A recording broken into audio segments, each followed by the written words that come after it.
गिलगित बल्तिस्तान में सैलाब ने तबाही मचा दी, जहां तेज बारिश, सैलाब और लैंडस्लाइडिंग के बायस मुख्तलिफ हादसात में 10 जानें चली गईं। गिलगित बल्तिस्तान में बारिश, लैंडस्लाइडिंग और सैलाब के बायस नदी नालों में तुग़यानी आ गई। ज़िला अज़हर में सैलाब से 8 अफराद जाँ बहक जबकि 2 ज़ख्मी हो गए। दियामर में भी बहन भाई सैलाबी रेले में बह गए, जबकि शाहरा बाबूसर पर लैंडस्लाइडिंग की जद में आकर एक बच्चा जख्मी हो गया।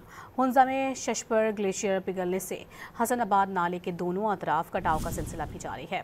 इंतजामिया ने मकानों को खाली करने का नोटिस दे दिया है, जिसके बाद हसनाबाद के मकीनों को ने घर खाली करना शुरू कर दिए हैं। सैलाब से फसलों, मकानात, स्कूल्स और ज़राई अराजी को भी शदीद नुकसान पहुंचा है।